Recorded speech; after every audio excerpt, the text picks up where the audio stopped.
James Comey taking NBC World Headquarters. The Russia investigation continues to take unusual twists and turns following President Trump's Saturday night fake news tweet directed at CNN International, saying in part they poorly represent our nation to the world. Former FBI Director James Comey took to Twitter with the following defense of the press, taken from a 1786 Thomas Jefferson quotation, reading, "Our liberty depends on the freedom of the press, and that cannot be limited without being lost." Jim Comey's tweet, while never referencing the president, was sent out about a half hour after Trump's Twitter attack on CNN. Joining us now is MSNBC legal analyst and former assistant special Watergate prosecutor Nick Ackerman. Betsy Woodruff with us as well. She's politics reporter at the Daily Beast. Edward Isaac Tavares, chief Washington correspondent at Politico. And MSNBC analyst Robert Traynham is a former Bush Cheney senior advisor. And Nick, let me start with you and this tweet that I just mentioned there. Right. What do you make of Jim Comey's engagement in this process? In other words, there was that moment in the sun, his testimony, and he faded away a little bit here. What do you make of the way that he's re-engaging here? Well, I think he's concerned. I mean, I think he's had a first-hand look at this president. He's had a first-hand look at what this president wants to do. He was told by President Trump to drop the investigation into Flynn, which he considered incorrect. It was basically a request to obstruct justice and stop a valid FBI investigation. So I think he's out there, trying to re-engage. And certainly our First Amendment liberties are at stake here. When President Trump comes across and says you shouldn't believe CNN, it's fake news, I mean, that is absolutely absurd. And then to say the only real news in this country is Fox News is even more absurd. I mean, what President Trump is interested in is conspiracy theories and alternate facts.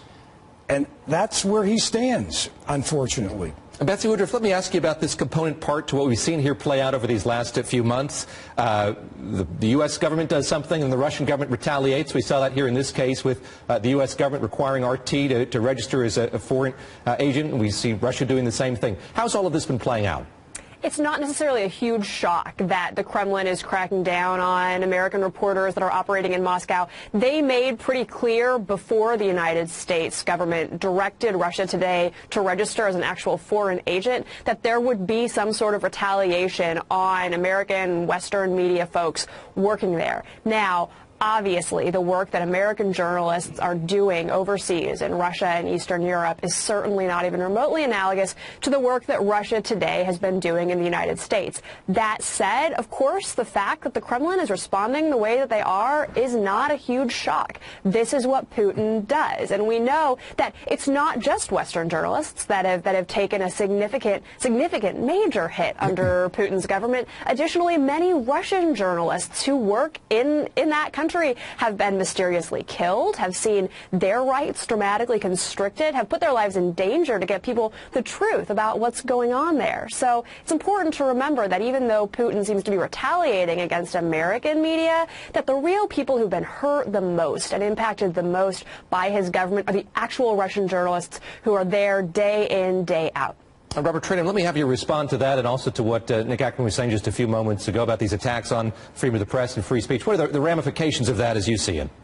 Well, it's a complete eroding of our democracies, the pillar of transparency. Don't you find it ironic that a former FBI chief is talking about transparency and the need for transparency, that a former FBI chief is talking about the need for a free press? James Comey, I've never met him before, but to my knowledge, he is a true patriot. He is someone that has always put the country first. He is someone that has always put American values and American truths first and foremost. It sounds like he is kind of teaching us, if you will, or reminding us, if you will, about those truths. And he's also sending a message, I think, to the White House by saying, Mr. President, yet again, please rise up to the occasion. Please put American values first, and please be an American. Edward Isaac Tavares, let me just ask you if this makes him more of a target in a way. We've seen Preet out on Twitter. He has a podcast of his own. I did an interview, I think, on a Sunday show this morning as well. Does it make these gentlemen more of a target for the president and his Twitter keyboard, and what are the consequences of that potentially? Well, I'm not sure that Jim Comey could experience any deeper consequences from President Trump than he has already. He's been fired, and notably, he has a book coming out in a couple of months that will be, I think it's fair to assume, pretty rough on President Trump and pretty revelatory based on what we've seen so far from his testimony. It is likely to cause problems for President Trump, at least in the immediate and perhaps beyond that. We don't know how much Jim Comey is going to say in that book and how much he will be able to say based on the various restrictions on what he can reveal. But it does seem like what he has established of himself as is someone who will be an opponent of President Trump constantly and a thorn in his side. Look, all he has to do is tweet at this point about something. He didn't even mention President Trump's name, but we all know what he was saying, and he can call attention to this issue, which is an important issue. President Trump is cracking down, at least rhetorically, on media. The difference between what is going on with Putin and with President Trump is that while Putin is doing all the things that he's doing, attacking Russian journalists, he's not attacking RT. And of course, RT is owned by the Russian government. It's Russian state media, right? President Trump is attacking CNN International, which is not even, it's not, of course, part of the American government. And he's doing, as journalists are under fire, he's adding to that fire himself. It's really, and if not for everything else that we've seen about the president's approach to the media, it in itself would be an amazing thing. A lot of high-level subtweeting happening here. Nick Ackerman, let me ask you another story in the news here. Michael Flynn had been sharing information, his counsel had been sharing information with President Trump's counsel. Reportedly that is not continuing, and now we're reading the tea leaves, trying to figure out what that may or may not mean. As you've digested that news story, as you thought about this, how do you forecast what might be happening here? I think it's pretty clear to me. I mean, I've been doing this for 40 years. I've been a prosecutor. I'm a defense lawyer. I've done it from both sides. The only reason that you would get out of a joint defense agreement is because you're cooperating. It doesn't just happen that Flynn goes walking into the prosecutor's office. There's a two-step process really here. First, the lawyers go in. The government wants to know what is it that your client can provide? What testimony can they provide? Who can they provide it against? And they get a proffer from the lawyers.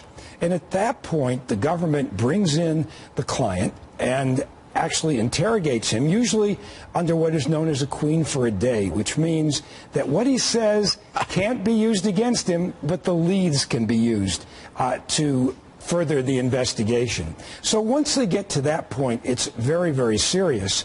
And based on how comfortable the prosecution feels with what the person is saying, judging against the evidence that they already have, judging against what makes sense, then they, in a case like Flynn, they're going to insist on at least a plea to a 5-year felony and a full-blown cooperation agreement. It's at that point that the lawyers are going to notify the other members of the joint defense agreement, we're out of here.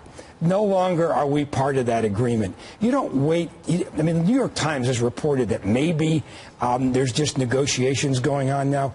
We've got to be well beyond that if they've notified the White House that they're no longer part of this joint defense agreement. I go a little white-collar jurisprudence, the glossary there, queen for a day. Betsy Woodruff, let me ask you about Jared Kushner. A big piece here about the role that he's playing, the diminished role that he's playing in this White House.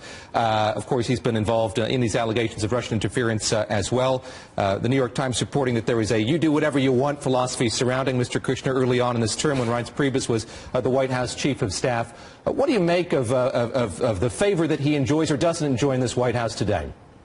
One thing that's become clear to me over the course of covering the Mueller investigation ever since it was first rolled out at the DOJ months ago is that Jared Kushner and his legal team are facing a significant amount of anxiety because of these investigations. And Flynn's potential cooperation is actually an important piece of that. Just to take a step back, we know Flynn and his attorney have essentially been waving their arms over their heads saying, we're interested in telling you guys things. We know things. In fact, Flynn's attorney all but said that his client had a story to tell back, months ago when Flynn potentially was going to sit down with congressional investigators. That obviously raises questions as to what exactly Flynn knows. And here's what we know Flynn knows. We know Flynn was in the room when Sergei Kislyak, who's the controversial Russian ambassador, sat down for a meeting with who else but Jared Kushner. Flynn has been at Kushner's side through the campaign, through the transition, and even in the early days of the Trump administration before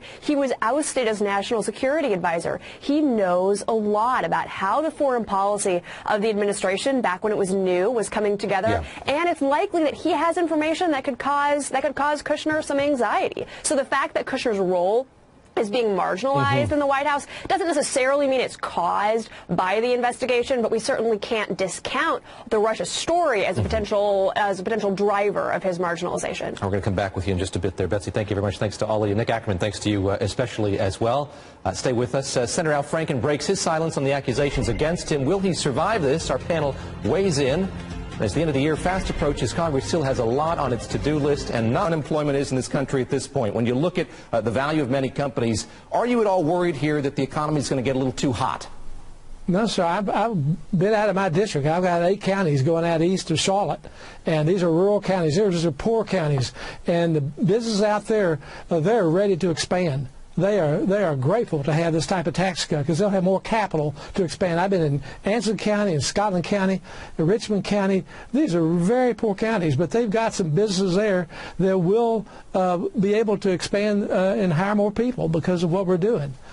So this is going to be a good thing for North Carolina. I grew up in Orange County, so a few counties over from the county that you represent. But I know that higher education is incredibly important to North Carolina, and you've had the presidents of many universities and colleges writing to you and other lawmakers saying that they're worried about what this will mean for their enrollment or their ability to invest in infrastructure on higher education campuses. It has to do not just with folks going to college, the incentive to go to college, but also to drive that huge part of the North Carolina economy. What do you say to them about their concerns here that this is going to hurt higher education in North Carolina and other states?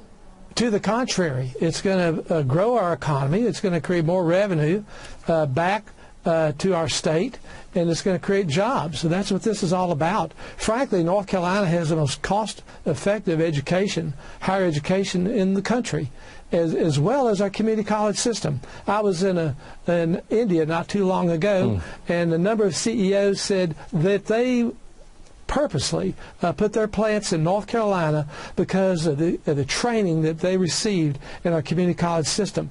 We have a great educational system in North Carolina, and it will expand because of what happens with these tax cuts and the revenue that will come back to our own coffers. Congressman, let me ask you lastly about the news about your colleague from Michigan, John Conyers, who's stepping aside as the ranking member of the House Judiciary Committee. He's doing that. He's not stepping down from Congress. Has he gone far enough there, and how confident are you that this is going to play out the way it should under the strictures of the Congress through the ethics process? Yeah, I think it definitely needs to go through ethics. Mr. Conyers has been around a long time, and he could probably get reelected in his district no matter what he did, as long as he brings home the bacon in his district, and that's what they count on. That's what they want. They want somebody that is just going to do whatever they want him to do. So, unfortunately, that seems to be part of their job description.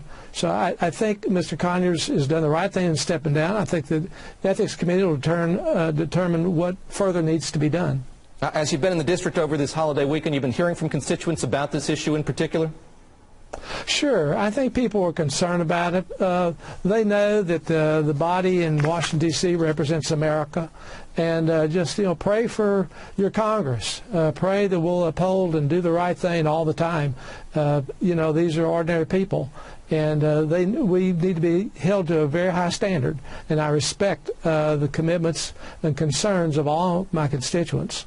All right, a benediction from the gentleman from the 9th District tonight. Congressman Robert Pittenger joining us from Charlotte. Thanks very much for the time. And coming up, President Trump says we're really winning the fight against ISIS, but how are we winning and what's the larger strategy is off tonight. And we are following all the developments as both parties grapple with allegations of sexual misconduct. And today, Senator Al Franken is breaking his 8-day-long silence, speaking to WCCO-TV and Minnesota Public Radio.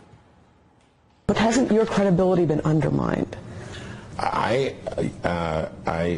would say yes, and I have a long way back. I have a long way back to win back the trust of the people of Minnesota. I've let people down. I've let the people of Minnesota down. I've let my friends and staff and supporters down, my family down. I've especially let down the people who have seen me as a champion for women. I'm taking responsibility. I apologize to the women who have felt disrespected, and to everyone I've let down. That's a lot of people. In some of these encounters, I've crossed a line for some women, and I know that any number is too many. Jennifer Brooks is the Washington correspondent for the Minneapolis Star-Tribune. She also spoke with Senator Franken today, and she joins me now by phone. Give us some insight, if you would, into Senator Franken's state of mind. Just want to read a quote from your story on the conversation that you had with the senator earlier today. Quote, "I'm a warm person. I hug people. Some women found my greeting or my embrace or hug for a photo inappropriate, and I respect their feelings about that. In recent days, I've been thinking about how that could happen, and I just recognized that I need to be more careful and a lot more sensitive in these situations." Jennifer, he's been holed up in Washington, reportedly, in his daughter's home. They're spending the holiday with his family. What's that introspection been like? What's he been thinking about? Well, the senator has emerged to let us know that he is very, very sorry, and he very, very much wants to get back to work this week. So, we'll see whether Minnesota accepts his apology. Yeah, his expectation is to get back to Capitol Hill tomorrow to get to work. How challenging is that likely to be? In a way, all of this is played out while members of the House and the Senate have been out of town. What's the reception likely to be when he gets back to Washington, back to the Capitol tomorrow? It's going to be interesting. He is a voice who would have been first out in front on a lot of issues that are coming up. Minnesota has a big judicial nomination. He sits on the Judiciary Committee, and we'll see if he comes roaring out of the gates and questioning the way we would have expected. But I imagine a lot of people will be talking to him about, did you inappropriately touch women during photo ops, as opposed to talking about tax cuts or, judges the way he'd like them to. There was this initial allegation, 4 allegations in total now, 2 by women who've remained anonymous. What did he say about the prospects for more women coming forward making similar allegations? Well, he said if you'd asked him 2 weeks ago, he would have thought that there would be no chance that any woman could say he treated them with disrespect. So his response when we asked him about that was none that he knows of, and he certainly hopes there aren't any more. He said that he's apologized to Leanne Tweed, and she accepted that apology. Did he push back in the conversation that you had with him today against the specifics, rather, of any of the allegations that have been made against him? Yes, he said he feels badly that the women in the photo ops, who every single one of them described his hand roaming down to their backsides during photos with him. He says he's a warm person, he's a hugger, but he does not share that same recollection. So he certainly stopped short of actually admitting that it happened without denying the women's accounts, which is a interesting needle to thread. He said to you, quote, "I've been a champion for women, and I know this makes this all the harder. I know I'm not going to regain their trust immediately. There's no magic words I can say here to make that happen." In the conversation that he had with Kathy Wurtzer of Minnesota Public Radio, he addressed calls for his resignation. What did he say to you when you raised that point in the conversation that you had with him today, that being calls for him to step aside, to have the governor of Minnesota appoint somebody to take his seat in the U.S. Senate? He says that he believes that he can bring something valuable to the debate. He thinks he could still be an effective public servant, and he really wants to put the work in to try to win back Minnesota's trust. Jennifer, you're based in Washington. You're the Washington correspondent there for the Star-Tribune. But give us your sense of how all of this is playing out in the state he represents. How has this affected his popularity, his support in the state of Minnesota? It was a real heartbreaker for some of his supporters in the state, especially coming now in the middle of the Me Too movement. He had been out front cheering on a lot of the women who came forward with their stories. So the reaction from a lot of his supporters was, oh no, not Al Franken too. And the reaction from Minnesota Republicans has been a full-throated roar for him to resign. They say, you cannot expect Republicans to line up against Roy Moore if you have Al Franken there undercutting the message. Jennifer, really appreciate the time. That's Jennifer Brooks from the Minneapolis Star-Tribune, one of three individuals who interviewed Senator Franken earlier today. Well, let's bring in our panel now. NBC News White House correspondent Jeff Bennett, along with political reporter for the Daily Beast Betsy Woodruff, Politico's chief Washington correspondent Edward Isaac DeVere, MSNBC analyst and former Bush Cheney senior advisor Robert Traynham, and MSNBC contributor, former Democratic National Committee chairman, former governor of Vermont, of course, Howard Dean as well. Edward Isaac, let me start with you here and just ask about the way all of this unfolded today. You, as somebody who's covered Washington, know this is classic Franken. He's gone to the local media to make his case. What did you make of the way in which he did this and what he had to say today? Well, look, the most important thing that he said is that he's not resigning, that he is not responding to those calls to act on it in the way that some people would like to see here.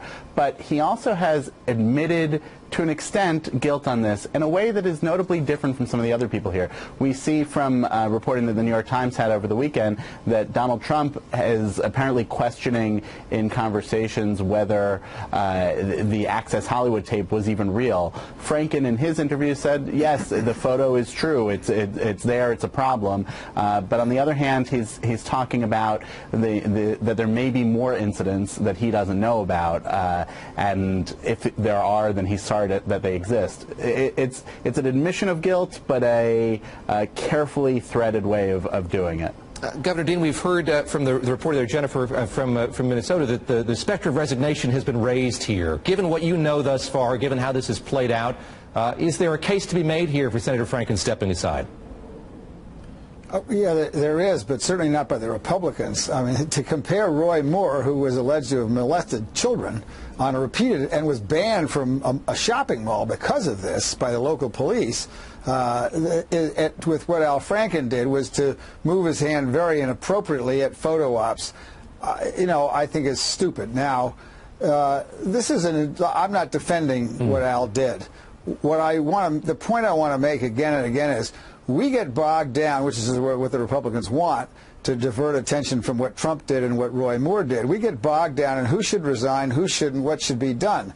What I think we all ought to be agreeing on, I'd like to see if the Republicans who own the House and the Senate right now are willing to make fundamental institutional change so all this stuff is no longer outrageous like this. We need transparency. You can't pay, as John Conyers did, a $27,000 settlement for somebody you've harassed and then not have that be in the budget. That's the taxpayers' money you're paying off them with. So this is an what's going on in Congress is an outrage. I don't excuse any Democrats or Republicans from doing it. And indeed, that did happen with Democrats and Republicans, did it not? That's right. That's right. We don't want to excuse anybody from doing this, but we also want to make sure there's institutional reform and not a lot of crap on cable television or Politico about who should resign and who shouldn't. The issue is, what the hell are you going to do about it? It's not just on Politico. Responding there. Betsy Woodruff, let me ask you about this moment in particular and the Congress that Senator Franken's going to return to tomorrow. There have been so many of these allegations, yes, in Washington, but in all corners of the country as well. We're looking at an ethics process here that would take many months to play out here.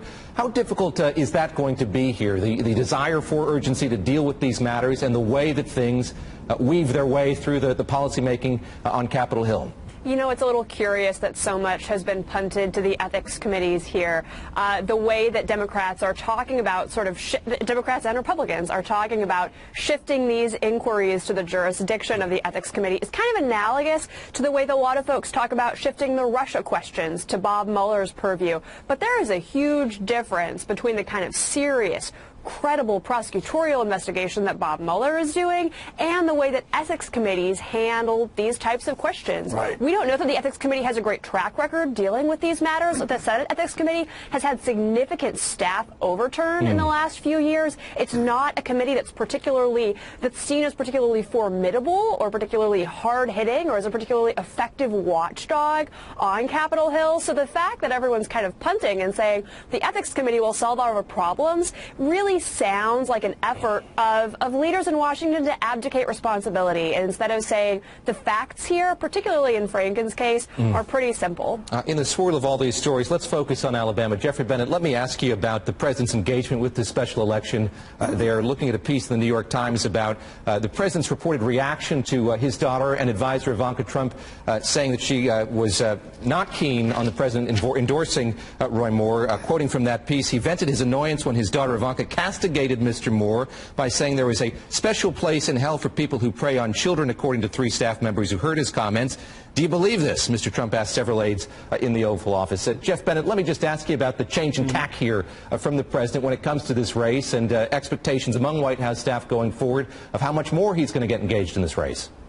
Yeah, I mean, David, the president has dropped all pretense that he's all that concerned about the allegations surrounding Roy Moore. People close to the president tell me it comes down to 2 things. One, he wants and needs a Republican to hold that Senate seat. And the other thing is that he doesn't want to be on the losing side twice in Alabama, David. You remember he backed Luther Strange against his better instincts, I'm told the president did. He was encouraged to back Luther Strange. Luther Strange, the sitting Alabama senator, of course, lost. And so the president knows well who his supporters are in Alabama, and he knows that the same people who back him, by and large, back Roy Moore. So it's a pure political calculation. I'll tell you, when the president left for Mar-a-Lago last Tuesday, I believe it was, a reporter asked him if he was going to campaign for Roy Moore. The president said, "We'll see, I'll let you know next week." On his way back to the White House just about an hour ago, I asked the president if he was going to, in fact, campaign for Roy Moore. The president didn't engage. But in speaking to some Republican strategists involved in the Alabama Senate race, they say the president doesn't really even need to go to Alabama to campaign and stand on the stump there with Roy Moore. They say that his endorsement, his implicit endorsement so far, is endorsement enough, David. Robert Traden, let me ask you about that. Jeff Bennett, they're using the term implicit, and we saw tweets today in which Roy Moore's name was not mentioned explicitly. How effectively is President Trump, is the White House shifting the focus away from these sexual harassment allegations? I note in those tweets that were sent out today, Chuck Schumer, Nancy Pelosi were invoked. He's sort of using them as proxies, maybe to distract from the allegations of sexual harassment against Roy Moore. Well, I think, let me just go back for a second, how effective they are. I'm not sure they're effective at all. When you take a look at congressional Republicans doubling down on why Roy Moore should not be their colleagues in the United States Senate, these are not Democrats. These are congressional Republicans. Tim Scott from South Carolina, Lindsey Graham, John McCain, some folks in the House of Representatives, Mitch McConnell. These are congressional Republicans who have said no thank you. And by the way, these are also congressional Republicans that have floated the idea that if in fact he was to win, that perhaps maybe there may be talk of expulsion. So, I think they're very serious about this in many ways. But here's the bigger issue here. I think the president probably will campaign for Roy Moore if, in fact, he's within striking distance. Excuse me. The last poll that I saw is that the Democrat is ahead about 10 points. If, in fact, Roy Moore is probably within the margin of error, I do think the president will probably do some type of robocalls or, in fact, go down there because that seat, unfortunately, is so important to the Republicans when it comes to the tax bill. Governor Dean, let me ask you about the role of the Democratic Party here as this campaign continues. You see national figures kind of keeping a distance as this plays out in Alabama. Mark Morial, the former mayor of New Orleans, was with me yesterday, and he talked about a failure here of the Democratic Party to engage with the Deep South in a way that it might have previously. Of course, you pioneered the 50-state strategy. What more does the Democratic Party need to do here long-term to engage Democratic voters in the South? Well, we're doing exactly what we should be doing in Alabama. I think Mark, and for that matter, I as well, until I did some investigating, thought that way too, that DNC wasn't doing enough. The DNC is doing exactly what it should be. I can tell you something about Alabama because I've campaigned in Alabama. Alabamians do not want to be told what to do, particularly by people from the North or anywhere else in their home state. They'll get to the right decision. They're going to elect Doug Jones, I believe. But they are not going to be told what to do by people like me. And so I think the idea of sending busloads of people down there to campaign in a political campaign, they know very well what Roy Moore is. And Alabama's changed a lot, too, since the days of George Wallace. They have better jobs. The car plants down there have changed a lot of things. The University of Alabama is not just a great football school. It's become a very good university.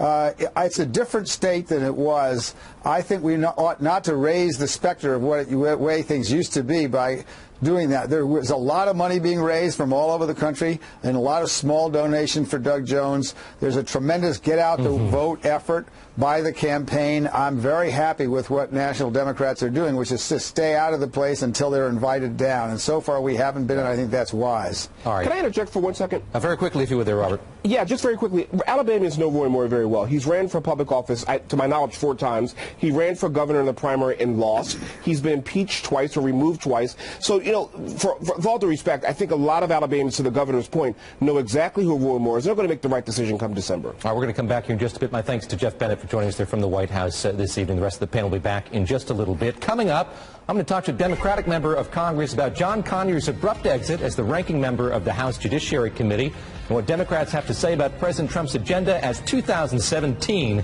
nears its end.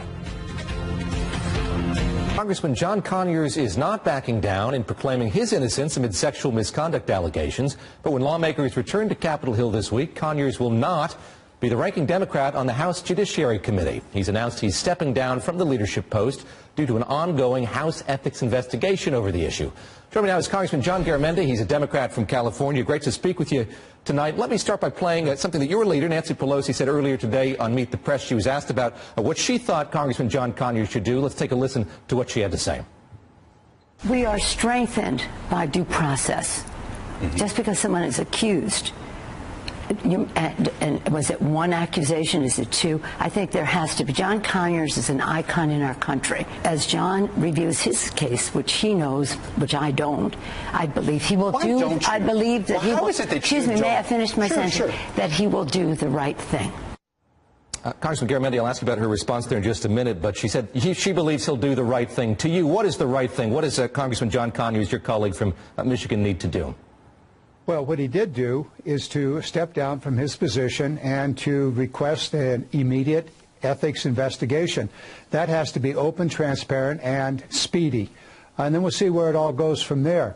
But this is a process that is underway. Obviously, Conyers has given up a very, very important position. So he's made the first step towards dealing with this issue. The second step will be Tuesday when we return. And the ethics investigation will be underway at that time. And hopefully it'll be speedy, transparent, put all of it on the table, all of the accusations, all of the issues, and we'll see what it comes to after that. Congressman, you heard my colleague Chuck Todd trying to get in there when Nancy Pelosi, the minority leader, was saying she didn't know all the circumstances of these allegations. What do you make of the way she comported herself in that interview, her comprehension of what happened here, and how much has that affected your confidence in her leadership among Democrats in the House? Well, I've known Nancy Pelosi for more than 40 years, and this is one woman that is very, very capable. I think she was caught betwixt and between. She was obviously involved earlier in discussions with Conyers and his colleagues, our colleagues, and the decision by Conyers hadn't yet been made, and so she was trying to, she was in a very difficult in-between situation. And I don't think any of us know all of the facts. That's why this ethics investigation has to get underway immediately.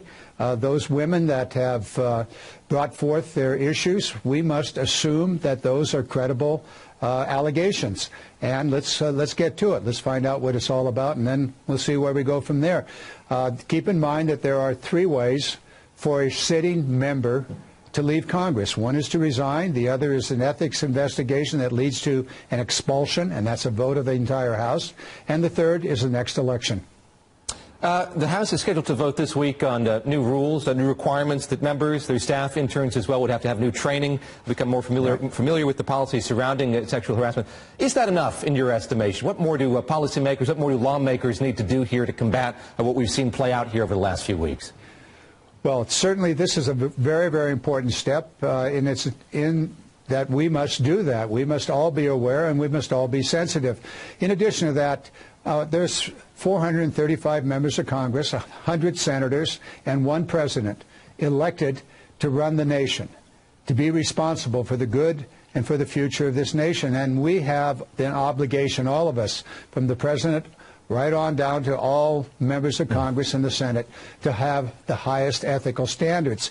Unfortunately, over time, and this has gone on forever, since the very beginning of our republic, there have been shortcomings, failures, and in many cases some out-and-out scandals of great proportion and very serious issues. So we have to get through this. But this resolution that would require all of us, including our staff. And it's not just a problem amongst the members, the elected members, but also staff, and it goes on. So we are aware, and we have to abide, and we have to have that high ethical standard. So let's get on with it. Congressman, I'm looking at the calendar here. December the 8th looms large. There's a meeting scheduled on Tuesday between congressional leadership and the President of the United States. Of course, we're facing a potential government shutdown here. What message do you want leadership in the House, leadership of your party to carry to the President? What are the non-starters here as negotiations over funding take place here over these next few days? Well, let's understand that funding issue, that December 8th deadline for both the extending the debt limit as well as funding government, is going to be preceded by a very, very significant and, in my view, a horrible vote on the tax cuts. Take $1.5 trillion of revenue out of the government coffers. And that's what it does. Both the House and the Senate bill will do that. And then try to figure out, what are you going to do with the debt limit? Well, you're going to have to raise it a whole lot. Already, we're near $600 billion right now in the current year's deficit. And now you're going to add another couple $100 billion to that over the next decade, $1.5 trillion. This is a very, very fundamental and crisis thing for the United States. This tax cut has to stop. It doesn't make any sense in its particulars. Why would we give the wealthiest 1% of Americans and the corporations 50% of $1.5 trillion, $1.5 trillion over the next decade? Where are the cuts going to come? This is the Texas two-step. First, you cut the revenues to the government by $1.5 trillion, and then what are you going to do? It's in their budget. The Republicans have already said what they intend to do, and that would be the second step that might occur as early as December the 8th. Take $700 to $800 billion out of Medicaid. 60% of the Medicaid money goes to seniors and nursing homes, and $500 billion out of Medicare. That's the Texas two-step. Oh, we got some things to deal with. First, the tax issue, which is bad, and then coming right up on that, the deficit to extend the debt limit and fund government. Congressman, thank you very much. Texas two-step. We'll see which party is playing the fiddle. John Garamendi joining me this evening. Thank you very much. And thank you, David.